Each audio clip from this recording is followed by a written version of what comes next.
What do you think, having said that, what do you think is the greatest human skill? Not habit, but mindset and skill. That's a great question. I don't know if I got what the greatest, there's so many. It depends on what you want out of your life, right? Yeah. But I think the ability to manage your own mind and emotions is probably one of the single most important. And maybe the second is the ability to influence others, because that's what makes you a leader. And hopefully you're doing that for a higher good, because there are all kinds of leaders, as you know. But I don't think most people are very good at emotional fitness. Most people are just not as happy as they could be. You know, I did one book, Money Master the Game. It's kind of like this. Yes. Only, and what I did in that case is I interviewed, 50 of the smartest financial people in the world. Yes. Ray Dalio, Carl Icahn, Warren Buffett. And out of 50 of them, and again, it's in my judgment, I could be completely wrong. And I've spent a lot of time with them. Some have become really good friends. There's probably 4 or 5 that are really happy people. You go, oh, well, money makes people unhappy. Money, it has nothing to do with money. Money makes you more of what you are. It just magnifies. If you're mean, you have more to be mean with. If you're kind, you have more to give, But I think that most people are they haven't learned to manage what's going inside. Doesn't matter how much abundance they have, they're still unhappy. We've all seen people great comedians that have killed themselves.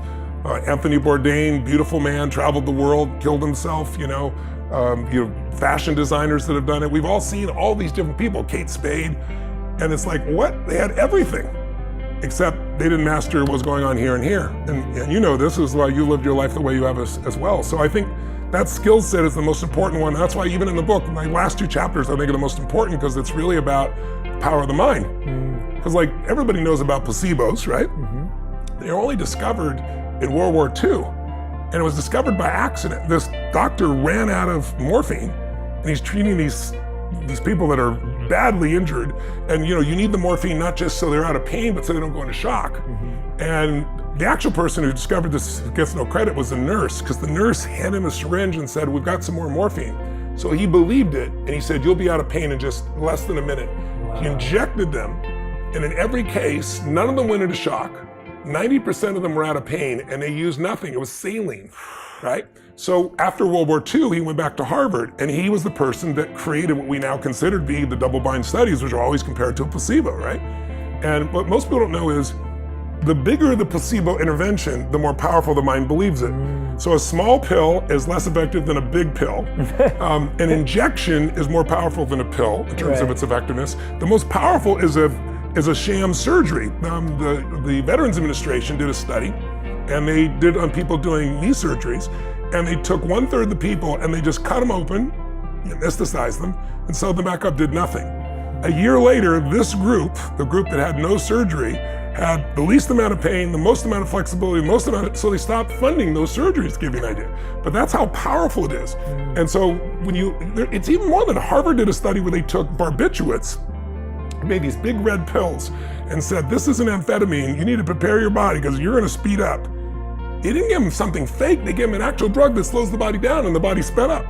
So most people don't understand the power of the mind. And so what I try to do is show people, even in this book, here are the things that you can do to take control of your mind, because if you take care of your body and then you don't take care of your mind and emotions, you're gonna be miserable. Yeah. Who cares? Yeah. What sparked that question was something you said. You said that you start your morning by jumping in the cold. That's right. And you never feel like doing it. And you said that, I just say to my body, it's time to go. That's right. And that's what sparked the question, because I was like, that's a really interesting skill that you've trained yourself to be okay with discomfort. Yes. You're training yourself as your first skill of the day is, I am okay with uncomfortable things. Yes. And I know I can get through them. Yes. And that to me is what sounds like a really important part of emotional fitness. It is, because unless you can push through discomfort, most things that are going to give you the greatest reward require discomfort initially. Yeah. Right? And the discomfort, it's like, my original teacher, Jim Rohn, used to always say, there's 2 pains in life, the pain of discipline or the pain of regret. He goes, discipline weighs ounces, regret weighs tons. And so I've trained myself to do that. And then I meditate. Then I always make an acknowledgement call briefly, or leave a voicemail for someone just to spark the day. And then the first thing I do is always whatever's the most difficult. Yes. Because then you have momentum for your day. And when you train your brain to do what's difficult first, then emotional fitness just comes naturally. And more importantly, so does achievement, so does your ability to contribute to other people. Because I have 105 companies now, to give you an idea. I manage 13 of them directly, ongoingly. And there are all kinds of different industries, from AI to my resorts in Fiji to sports teams I own. And I mean, it's insane the dichotomy of them. We're doing $7 billion in business, so I got to do that while I'm being a good dad to 5 kids and 5 grandkids, while I'm taking care of my body, while I'm living my normal mission. So if I don't take care of my body and my energy and my mind, I mean, you'd be overwhelmed by all the demands because, listen, all I got to do is pick up my phone and you're going to have all kinds of, oh, that's cool, oh, shit, that's it. Because, you know, what are the chances with thousands of employees on 3-4 different continents now that somebody's messing up? If messing up is not what I think they should be doing, it's 100%. So I'd always be in reaction until I trained my brain to say, no, you know, problems are a sign of life and all they are challenges to be solved. And what makes you a great leader is your ability to solve problems or teach teams to build a culture where they can solve problems.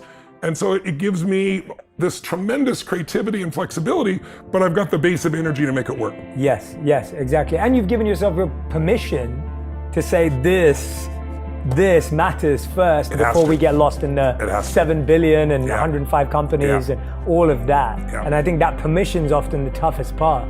Yeah. But one of the things that stood out to me was I sat down, and this was a really beautiful answer that I want to share with you because I think it will spark where I want to go next. I interview a lot of Navy SEALs, and I like sitting down with people who've had extreme experiences because I feel that extreme experiences have opened up different parts of the brain, different parts of the body that we've never had. And the spirit. And the spirit too, exactly. And one of the people I sat down with was Jocko Willink. Yes, I love it. You know, he's been a leader for 25 years and incredible Navy SEAL, highly accomplished. And I asked him, and we were on Zoom, right? This was during the pandemic, so I didn't even get to have this with him. Yeah. And that's why I'm so grateful for this. Me too. I sat with him and I said to him, I said, you've done everything that's difficult and uncomfortable, potentially known to human beings in your field. What's the most difficult thing you've ever done?